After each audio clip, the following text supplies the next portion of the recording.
Welcome back to my channel. আশা করি প্রত্যেকে ভালো আছেন। আজকে আমি আপনাদেরকে সন্তান বাচ্চা কাচ্চা হওয়ার তাবিজ দেব। অনেক নারী পুরুষের আছে দেখা যায় যে বাচ্চা কাচ্চা হচ্ছে না, তো এটা জাস্ট একটা তদবির। আপনি এটা জাস্ট একটা তদবির হিসাবে নেবেন। বাচ্চা কাচ্চা দেওয়ার মালিক হচ্ছে আল্লাহ বা সৃষ্টিকর্তা। আপনি আল্লাহ বা সৃষ্টিকর্তার উপর ভরসা করে এটা জাস্ট আপনি একটা ওসিলা হিসাবে নিতে পারেন। সেক্ষেত্রে আপনি ইনশাআল্লাহ ভালো ফলাফলই পাবেন যদি আপনি কিংবা বিশ্বাসের সহিত এটা প্রয়োগ করেন। ছেলে মেয়ে যারই সমস্যাকে হোক বা উভয়ের সমস্যা হোক না কেন, আপনি এটা সঠিকভাবে প্রয়োগ করতে পারলে ইনশাআল্লাহ লাভবান হবেন। আপনাদের ব্যক্তিগত যে কোনো প্রয়োজন বা যে কোনো সমস্যা সমাধানের জন্য আমাদের সাথে যোগাযোগ করতে পারেন স্ক্রিনে দেওয়া নম্বরে, সরাসরি ফোনে, হোয়াটসঅ্যাপে কিংবা ইমোতে।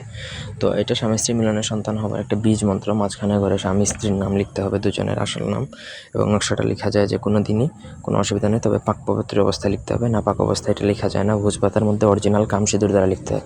এটা কাজ করার কারণ হচ্ছে অরিজিনাল কামসিঁদুর দ্বারা যে কোনো তাবিজ লিখলে সেটা খুব বেশি ফলাফল দেয়। আপনি এটার সাথে অন্য কোনো কিছু মেশাতে পারবেন না, অরিজিনাল কামসিঁদুর মিশিয়েই আপনাকে লিখতে হবে। আশা করি বুঝাইতে পারছি। অন্য কোনো কালি দ্বারা লিখলে হবে না। কামসিঁদুর খুবই দামি একটা কালি। সো আপনি যদি ওটা কালেক্ট করে লিখতে পারেন তবেই এটা লিখবেন। যদি লিখতে না পারেন তাহলে এই বিদ্যা বা এই তদবিরটা আপনার জন্য না।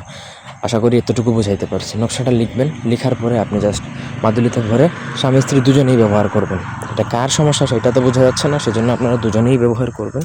দুজনেই কোমরে ধারণ করবেন। কোমরে ধারণ করে একটা স্বামী স্ত্রী একসাথে মিলন বা শারীরিক সম্পর্ক যেটা সহবাস করবেন। ইনশাল্লাহ আপনার ওই সহবাসের ফলে আপনার বাচ্চা ইনশাল্লাহ আল্লাহর রহমতে হবে। ঠিক আছে?